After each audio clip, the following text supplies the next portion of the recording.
नमस्ते बच्चों। हिंदी विषय का पाठ नंबर 3 हजारी प्रसाद द्विवेदी जी की आज हम जीवन परिचय पढ़ने जा रहे हैं। इससे पहले हमने मुंशी प्रेमचंद जी का जीवन परिचय पढ़ा है, उसकी वीडियो देखी थी। अब चैप्टर नंबर 3 हजारी प्रसाद द्विवेदी जी उनका जीवन परिचय पढ़ेंगे।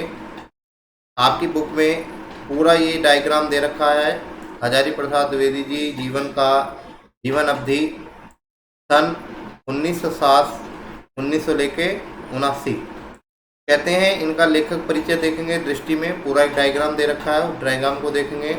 उनका नाम क्या था बच्चों? हजारी प्रसाद द्विवेदी। पिता का नाम क्या था? अनमोल दुबे। ये बच्चों एक इस तरीके से भी आप भी अपना जब डायग्राम बनाएंगे अपने एग्जाम पेपर पे तो एग्जामिनर को ये बड़ी ही आसानी से समझ में आएगा। जन्म कब हुआ उनका बच्चों? सन 1907 ईस्वी में। कहते हैं इनका जन्म स्थान क्या है? दुबे का छपरा, बलिया, उत्तर प्रदेश। बलिया एक जिला है, जैसा हमारा मेरठ जिला है ऐसे ही एक बलिया भी जिला है। और वहाँ जिले में गांव था दुबे का छपरा नामक गांव। एक गांव का नाम है, जैसे हमारा एक गांव का नाम है, इसी प्रकार से वहाँ पे दुबे का छपरा नामक गांव था। और बलिया उसका जिले का नाम है। कहाँ था? हमारे ही प्रदेश में, उत्तर प्रदेश में। शिक्षा कहाँ से ग्रहण की बच्चों इन्होंने? काशी हिंदू विश्वविद्यालय से आचार्य की उपाधि की। आचार्य किसे कहते हैं बच्चों? आप बहुत सारों ने आचार्य शब्द सुना है। इसे वैसे अगर हम आप लोगों की भाषा में कहते हैं एमए बोलते हैं। एमए भी हो सकती है, एमएससी भी हो सकती है, यानी मास्टर डिग्री भी हो सकती है, जिसे भी हम पोस्ट ग्रेजुएट कहते हैं। इसके बाद संपादन किया इन्होंने विश्व भारती से। विश्व भारती में इन्होंने संपादन किया। लेखन विधा क्या थी इनकी? आलोचनात्मक थी। निबंध लिखते थे, उपन्यास लिखते थे, बहुत सारी ऐसी चीज़ें लिखते थे जो ये उपन्यासकार भी थे, निबंधकार भी थे, आलोचनाकार भी थे। भाषा शैली कैसी थी इनकी बच्चों? संस्कृत निष्ठ, क्योंकि संस्कृत से इनका जुड़ाव बचपन से ही रहा है। उर्दू भी इन्होंने पढ़ी, फारसी भी पढ़ी, अंग्रेजी भी पढ़ी, देश शब्दों का से युक्त रहे ये। शैली कैसी थी इनकी? गवेषणात्मक, आलोचनात्मक, भावात्मक आदि इनकी शैलियाँ भी रही। प्रमुख रचनाएं पर बात करते हैं। सूरदास सूर साहित्य, कबीर आलोचना, अशोक के फूल, कुटज, निबंध। आगे कहते हैं बाण भट्ट जी की आत्मकथा, पुनर्नवा उपन्यास रहा इनका एक पुनर्नवा। इस प्रकार से इन्होंने अपनी ये प्रमुख रचनाएं भी लिखी। आगे बात करें इनका जो मृत्यु हुई थी 19 मई 1979 ईस्वी को हुई थी। साहित्य में स्थान कैसा है? एक महान साहित्यकार के रूप में साहित्य में स्थान का देखा जाता है। अब आइए बच्चों हम इसे विस्तार पूर्वक पढ़ने का प्रयास करते हैं। और इसमें क्या लिखा है? हजारी प्रसाद द्विवेदी जी की गणना हिंदी के शीर्षस्थ गद्य लेखकों में होती है। जो सबसे बड़े शीर्षक यानी सबसे बड़े लेखकों में नाम गिना जाता है हजारी प्रसाद द्विवेदी जी का। इनका जन्म सन 1907 ईस्वी में बलिया जिले के दुबे नाम का जो छपरा नाम का गांव था उसमें इनका जन्म हुआ था। इनके पिता का नाम पंडित अनमोल दुबे था और माता जी का नाम श्रीमती ज्योति कली देवी था। बच्चों ऊपर नाम नहीं आया माता जी का, पर फिर भी नीचे आ गया है, इस पे भी आप एक बार अंडरलाइन कर लेंगे। पिता का क्या नाम था? पंडित अनमोल दुबे और माता जी का नाम था श्रीमती ज्योति कली देवी। इनकी शिक्षा थी वह आरंभिक शिक्षा जो कहाँ हुई थी? प्रारंभिक शिक्षा इनकी स्कूली गांव में हुई थी। और 1920 में इन्होंने मिडिल की परीक्षा पास कर ली थी। और उसके बाद ये संस्कृत भाषा का अध्ययन करने के लिए काशी चले गए। इसके बाद उन्होंने काशी हिंदू विश्वविद्यालय से साहित्य और ज्योतिष में आचार्य की परीक्षा उत्तीर्ण की, आचार्य की प्राप्त की। मैंने कहा एमए वगैरह उन्होंने प्राप्त किया, परीक्षा पास की। 1940 ईस्वी में ये हिंदी एवं संस्कृत के अध्यापक के रूप में शांति निकेतन चले गए। वहाँ उन्होंने अनेक वर्षों तक कार्य करते रहे। ये गुरु नानक देव रविंद्रनाथ के निकट संपर्क में भी आए। गुरु नानक देव जो रविंद्रनाथ थे उनके रविंद्रनाथ जी के संपर्क में आए। और शांति निकेतन आश्रम उन्हीं का है, उन्हीं के आश्रम में जाके पहुँचे थे। गुरु नानक देव के सानिध्य में इन्होंने क्या किया बच्चों? देखो इसके बाद इन्होंने इनकी साहित्य प्रतिभा उसी प्रकार विकास हुआ जिस प्रकार सूर्य की किरणों से में कमल खिलता है या विकसित होता है। यही अपने विश्व भारती का संपादन भी किया। कुछ समय तक अपने पंजाब विश्वविद्यालय में हिंदी विभाग अध्यक्ष के रूप में भी कार्य इन्होंने किया। केवल ये एक ही जगह काम नहीं किया इन्होंने, अपने अपने जीवन में इन्होंने बहुत जगह काम किया। पंजाब विश्वविद्यालय में हिंदी विभाग अध्यक्ष के रूप में भी काम किया, क्योंकि हिंदी से ये पढ़े थे। आचार्य जी की गौरवपूर्ण साहित्य सेवा के फलस्वरूप 1949 ईस्वी में लखनऊ विश्वविद्यालय ने इन्हें डिलीट की डिग्री इन्हें से मानक उपाधि से विभूषित किया। डिग्री ऑफ लैंग्वेज के नाम से जाना जाता है, इससे इन्हें उपाधि से सम्मानित भी किया। 1956 ईस्वी में काशी हिंदू विश्वविद्यालय के हिंदी विभाग अध्यक्ष बने और भारत सरकार ने सन 1957 ईस्वी में हिंदी की महती सेवा करने के उपलक्ष्य में इन्हें पद्म भूषण का से अलंकृत करना प्रदान किया या अलंकृत किया या इन्हें पद्म भूषण से सम्मानित किया। कबीर पर इन्होंने मंगला प्रसाद पारितोषिक भी इन्हें प्रदान किया गया, कबीरदास जी के ऊपर जो इन्होंने लिखा है। द्विवेदी जी की साहित्य चेतना निरंतर जागृत रही और वे आजीवन साहित्य सृजन में क्या करते रहे, लगे रहे।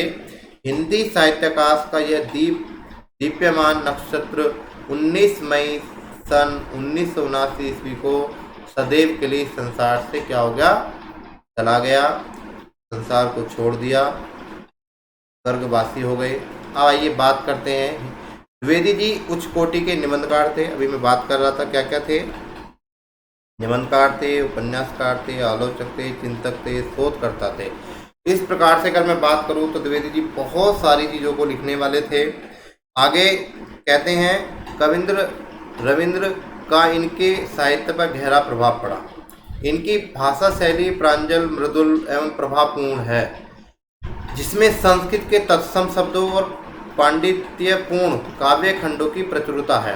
भाषा एवं वर्णनों में अलंकारों की अधिकता के कारण इन्हें सृजनात्मक साहित्य में कोमल कांत पदावली की प्रचुरता है, जिससे उसे पढ़ने की काव्यात्मक आनंद की उपलब्धि होती है। जब कभी किसी भी भाषा को जब पढ़ा जाता है और अलंकार से सृजित होती है, अलंकार से घर्षित होती है, और जब उसे पढ़ा जाता है तो बड़ा ही आनंद आता है और मन को बड़ी ही प्रसन्नता मिलती है। कहते हैं संस्कृत के तत्सम शब्दों के साथ साथ उर्दू, फारसी, अंग्रेजी, देसी शब्दों का प्रयोग इन्होंने अपनी रचनाओं में किया। कहीं कहीं मुहावरा भाषा का भी प्रयोग इन्होंने किया, अपनी बात को घुमा फिराकर कहने का भी प्रयास किया है। द्विवेदी जी ने अपने विचारों भावों के अनुसार विभिन्न शैलियों का प्रयोग भी किया है। मैंने अभी बात कही थी, पीछे भी बता रहा था, तरीका बहुत था उनका बात करने का, बहुत अपनी बात को रखने का तरीका था। इसमें इन्होंने प्रमुख शैली क्या है, गवेषणात्मक, विचारात्मक, आलोचनात्मक, भावात्मक, हास्य व्यंग्यात्मक शैली आदि का इन्होंने प्रयोग किया है। कहते हैं द्विवेदी जी जहाँ विद्वतापूर्वक शोधपूर्ण निबंध लिखते थे, वहाँ श्रेष्ठ भावात्मक तथा व्यक्तित्व निबंधों की रचना भी इन्होंने भी की थी। इन्होंने व्यक्तित्व निबंध हिंदी निबंध साहित्य के मूल्यवान निधि है। ऐसे निबंधों को इन्होंने अगर लिखा है तो उनके लिए बहुत ही महत्वपूर्ण निबंध थे। इनके व्यक्तित्व में विद्वता और सरसता, पांडित्यता और विद्वता, गंभीरता, विनोदमयता, प्राचीनता आदि नवीनता का जो समन्वय मिलता है वो अत्यंत दुर्लभ है, देखने लायक है, सोचने समझने लायक है। इतना चीज़ों का इन्होंने समन्वय किया है अपनी भाषा में निबंध लिखने में। अपने निबंधों में इन्होंने द्विवेदी ने बहुत ही सहज ढंग से अनौपचारिक रूप से नाखून क्यों बढ़ते हैं, बड़ी सुंदर बात कही है। नाखून क्यों बढ़ते हैं, आम फिर बोरा गए, अशोक के फूल, एक कुत्ते के एक मैना और कुटुज आदि पर चर्चा की है। इनके निबंधों का संपूर्ण रसास्वादन करने के लिए जगह जगह पर बिखरे हुए अनेक सांस्कृतिक साहित्य के संदर्भ को जानना बहुत ही आवश्यक है। आगे हम बात करते हैं इनकी शैली, यानी इनकी जो रचनाएं हैं। कबीर, सूरदास, सूर साहित्य, हिंदी साहित्य की भूमिका, नाथ संप्रदाय, हिंदी साहित्य का आदिकाल, हिंदी साहित्य, सूरदास और उनका काव्य, हमारी साहित्य समस्याएं, साहित्य का धर्म, समीक्षा साहित्य, नख दर्पण में हिंदी कविता साहित्य का मर्म, कालिदास की लालित्य योजना आदि इनकी प्रसिद्ध आलोचनात्मक ग्रंथ थे। ये जितनी भी मैंने अभी बात करी सभी आलोचनात्मक ग्रंथ थे। अगर मैं आगे बात करता हूँ, अशोक के फूल, विचार प्रवाह, कुटुज, कल्पलता, विचार और वितर्क, कल्पना साहित्य के साथी, आलोक पर्व आदि निबंध इनके संग्रह हैं। यानी जो इन्होंने निबंध लिख रहे हैं वो सारे इनके संकलन है। बाणभट्ट जी की आत्मकथा, चारूचंद्र लेखन, पुनर्नवा, अनमदास का पोथा आदि इनके उपन्यास हैं। नाथ सिद्धियों की बानियाँ, पृथ्वीरास रासो, संदेह रासा आदि संपादित ग्रंथ हैं। इसके अतिरिक्त इनकी अनेक शोध और अनुचित रचनाएं भी उपलब्ध हैं। आगे हम लास्ट में अगर बात करते हैं उनके बारे में, उन्होंने जो इस चैप्टर में लिखी है, इस पुस्तक में जो पाठ लिखा है उसके बारे में भी अपना थोड़ा सा इन्होंने प्रकाश डाला है। वो है कौन, चैप्टर का नाम क्या है, उस पाठ का नाम क्या है, गुरु नानक देव। गुरु नानक देव में मानवतावादी मूल्यों का सहज सन्निवेश पाने के लिए द्विवेदी जी जो भाव पेशल हो गए थे। गुरु की नानादेव श्रद्धा स्तवन है, जिसमें निबंध की गिनाई गई समस्त विशेषताएं अनुचित हैं। इसका समुचित संकलन मानव मूल्य, भाषा शैली, प्रस्तुतिकरण आदि को दृष्टि से रखकर ही करना संभव है।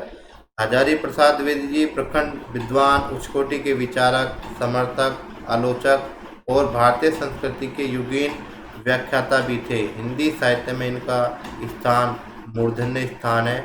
आज भी लोग उन्हें याद करते हैं। इस प्रकार से द्विवेदी जी ने अपने जीवन में ये सारी बातें रखते हुए अपने जीवन को आगे बढ़ाया, और इस प्रकार से हमें जीवन शैली अपनी कॉपी पर नोट्स के माध्यम से लिखनी है। धन्यवाद, नमस्कार।